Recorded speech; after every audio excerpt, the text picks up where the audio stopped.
Assalamualaikum warahmatullahi wabarakatuh. Halo teman-teman, saya Teroka dan hari ini saya bakal mewawancarai salah satu wali murid SD Telkom Padang, yaitu papa saya. Halo. Dan hari ini saya mengangkat tema yaitu bullying. Nomor pertama, menurut Bapak apa itu bullying? Jadi gini nak, bullying itu sebetulnya sudah ada sejak dulu, termasuk waktu papa kecil ya, atau kanak-kanak terutama di kampung.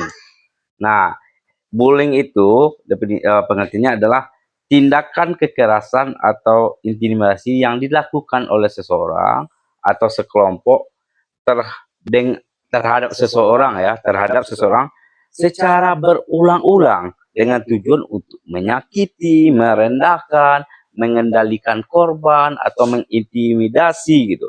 Nah, jadi tindakan bullying itu bisa berupa fisik seperti apa? Memukul atau menjentik atau menendang. Bisa juga dalam bentuk verbal, yaitu menghina, mengancam, dan juga bisa dari sisi sosial seperti menyebarkan rumor atau hoax yang kita kenal sekarang ya. Nah, bullying itu bisa terjadi di banyak tempat seperti sekolah, tempat kerja, tempat bermain pastinya ya, dan juga dalam konteks hari ini bisa secara daring atau melalui media sosial. Ya, itu kira-kira nak bullying itu. Apakah Papa pernah melihat atau mengalami bullying saat kecil? Bisakah Papa tolong ceritakan? Ya, eh, sebetulnya iya, kalau bicara bullying ya pernah mengalami ya, pernah sih sebetulnya, tapi itu kalau dulu kita anggap itu biasa aja ya, artinya itu dianggap semacam kayak bergelut sama sesama teman-teman yang sesama besar gitu ya. Memang seringkali kalau bullying di masa dulu itu adalah lebih kepada penyebutan nama gitu. Nah, seringkali nama kita bukan nama asli yang dipanggil, tapi nama yang kadang melekat pada ciri fisik kita. Ya misalnya kalau kita tinggi ya, misalnya disebut anjang. Anjang tuh kan tinggi gitu. Kalau kita waktu kecil tuh pendek disebut pendek misalnya gitu. Atau ya macam-macam, pokoknya yang melekat ya itu lebih kepada verbal sebetulnya. Nah, sebetulnya juga bullying bullying yang sifatnya fisik juga ada sebetulnya, tapi kadang kan di masa itu ya bergelut, berantem atau menendang tuh kadang kita anggap biasa gitu ya, kecuali di luar batas misal kita masuk rumah sakit. Ya pernah mengalami sih sebetulnya. Mengapa ada anak yang suka membuli teman lain? Nah, itu sebetulnya bullying itu ya, itu lebih kepada mungkin secara emosionalnya karena kekanak-kanakan, dia tak pernah tahu ya, maksudnya seperti apa dampak bullying itu, baik hari ini saat itu terjadi dan juga ke depannya gitu, atau jangka pendek, jangka panjang. Nah, bullying itu kadang kerap juga lebih kepada menunjukkan dia itu atau supremasinya ya, dia itu misalnya lebih unggul, lebih kuat, lebih hebat, atau bisa karena juga misalnya secara materi dia lebih mencukupi gitu ya, lebih cukup misalnya dia anak orang kaya atau anak pejabat misalnya. Nah, terkadang itulah bullying itu ya dipicu itu merasa superior gitu. Nah, juga menunjukkan dia itu lebih pada dia pemberani, lakon atau dianggap ketua gitu, ingin disegani gitu. Makanya bullying ya didasari seperti itu. Selain tentunya orang yang menjadi korban bullying itu memang terkadang dicap orang yang lemah atau agak secara fisik misalnya agak beda gitu ya. Nah, seperti itu biasanya kondisi dalam situasi di kelas atau di mana. Oke, menurut Papa, apa dampak dari bullying bagi korban? Oke, nah bullying itu ya adik-adik atau anak-anak sekalian itu dampak dampaknya pasti adalah dampak negatif. Itu bisa jangka panjang dan bisa juga jangka pendek ya. Nah, eh, antara lain dampaknya ya anak-anak sekalian, bullying itu yang pastinya adalah oleh si korban itu bisa bermasalah dari sisi kesehatan mental. Seperti apa? Dia misalnya mengalami stres, cemas, depresi gitu ya, juga gangguan psikologis lainnya ya, termasuk juga misalnya trauma gitu. Nah, dan dalam konteks kesehatan mental juga eh, korban juga merasa tidak percaya diri ya, rendah dan juga merasa tidak berharga. Nah, itu yang pertama. Artinya bullying itu bisa menyebabkan masalah kesehatan mental. Yang kedua itu penurunan kepercayaan diri. Jadi bullying itu dapat merusak rasa percaya diri korban, membuat mereka merasa minder gitu atau inferior dan sulit untuk membangun hubungan sosial yang sehat. Nah, yang ketiga itu dampak lain dari bullying adalah perubahan perilaku.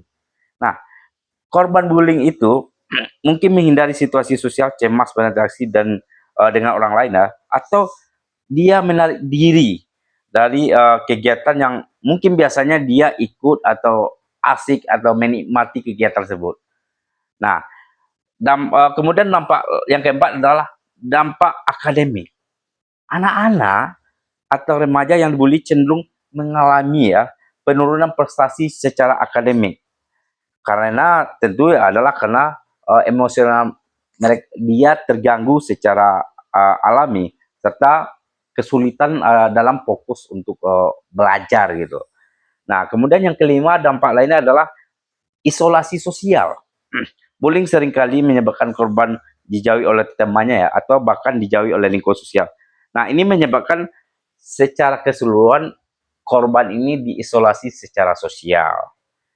Lalu dampak jangka panjang ya, yang keenam itu bullying itu bisa menyebabkan dampak jangka panjang. Jadi korban bullying itu tidak dapat mendapat dukungan atau penanganan yang tepat, itu bisa menghadapi kesulitan dalam hubungan pribadi ya dan profesional di masa depan. Artinya ketika kanak-kanak dia mendapat bullying itu sampai tua, sampai dewasa, sampai tua atau sampai berkeluarga pun dia merasa masih terbebani gitu. Nah, ini menjadi masalah kesehatan mental seumur hidup.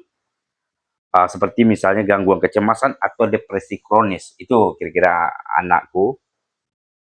Apa risiko atau dampak buruk bagi anak-anak yang suka membuli orang lain? Dampaknya bagi yang membuli ya. Bagi yang membuli tentu adalah uh, tentu ini menjadi dia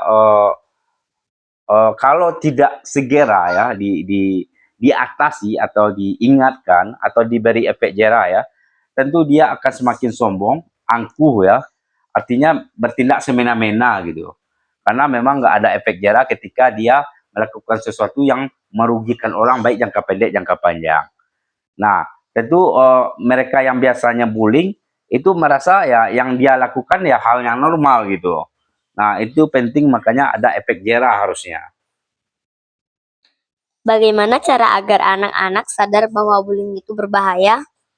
Nah, di sini penting adalah bagaimana ada semacam program atau kegiatan yang bersifat literasi atau edukasi ya. Misalnya mendatangkan apa namanya mendatangkan kakak-kakak atau penggiat uh, aktivis-aktivis anti bullying misalnya, atau kalau sekali mungkin mendatangkan psikolog juga ya, melakukan memberi trauma healing dan kemudian ya seringkali mungkin membuat kegiatan yang bersifat kreativitas ya, misalnya ada dongeng yang didendangkan atau kegiatan sifat seni ya yang ini adalah semacam kampanye atau edukasi anti bullying gitu.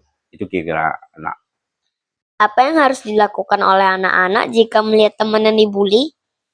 nah, jika Ananda sekalian ya melihat ada teman yang melakukan bullying, yang pertama yang menurut saya yang mesti dilakukan adalah uh, mendekat segera mendekati titik tempat bullying ya. Lalu kalau teman-teman atau Ananda sekalian kenal dengan pelaku ataupun korban, coba dihentikan atau diingatkan secara baik-baik gitu. Misalnya kepada pelaku, oh misalnya anggaplah dia senior atau abang, janganlah lakukan seperti itu tidak baik. Kalau ada masalah, ayo selesaikan seperti apa masalah. Tapi jangan di apa, direndahkan, ditendang atau dikeroyok ramai-ramai, jangan. Nah, kalau tetap diindahkan, baiknya segera lapor kepada eh, Mister atau Miss atau guru ya, guru yang menurut Ananda sekalian itu akan setidaknya segera ya, artinya semacam reaksi cepat itu bisa membantu untuk menangani kejadian kejadian bullying yang dekat dengan Ananda atau yang dilihat. Menurut Papa, bagaimana peran orang tua dan keluarga dalam mencegah bullying?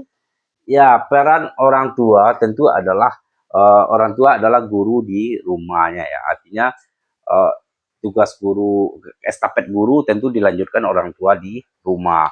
Jadi memang orang tua harus selalu eh, eh, tentu agak terbuka dengan anak ya, dengan artinya pola-pola komunikasi yang lebih bersahabat setara gitu. Mungkin orang tua bisa menceritakan semacam pengalaman dulunya ya. Kalau bullying itu mungkin diceritakan yang buruknya misalnya. Ada temannya yang sering kena bullying sampai sekarang misalnya tidak percaya diri, minder gitu. Nah, seperti itu.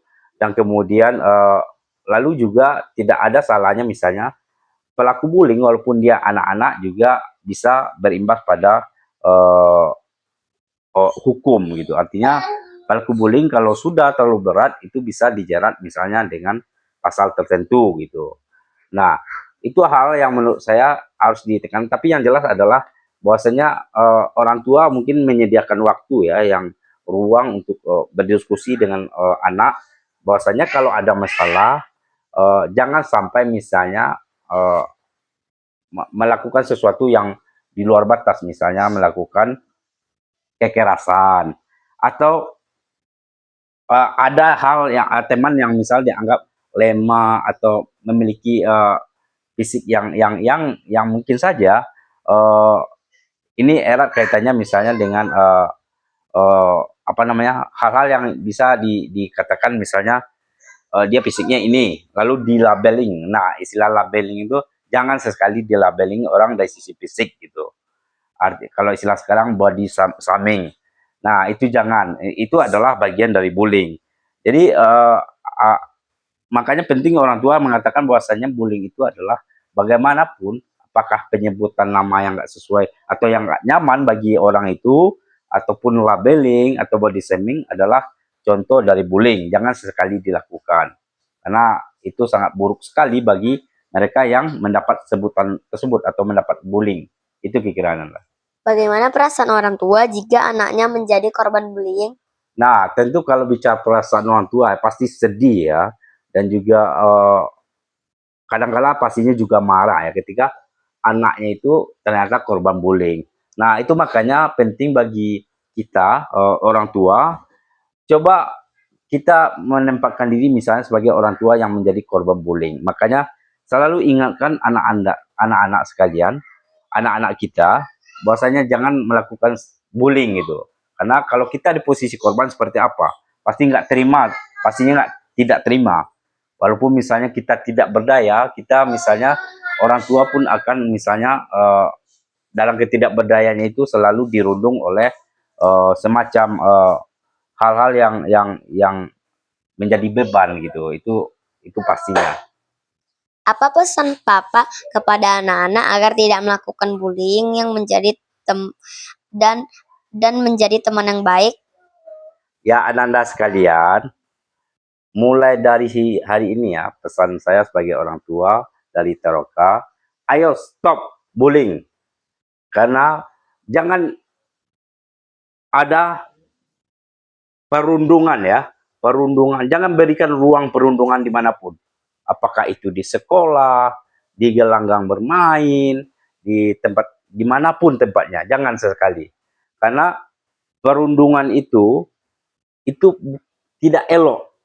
Bukan hanya bagi kita yang pelaku, yang tentunya adalah itu akan membuat yang korban ya, misal kita pelaku, membuat korban itu akan trauma misal sepanjang hidup atau minder. Jangan sekali. Jangan kita punya saham terhadap teman yang minder, tidak percaya diri, ataupun cacat ya seumur hidup. Jangan ada saham kita atau noda kita di sana. Itu saya pikir. Nah, makanya penting kiranya Ananda sekalian, kalau bermain sama-sama besar ataupun dengan abang-abang, dengan kakak, udah atau adik, ya bergelutlah sewajarnya ya.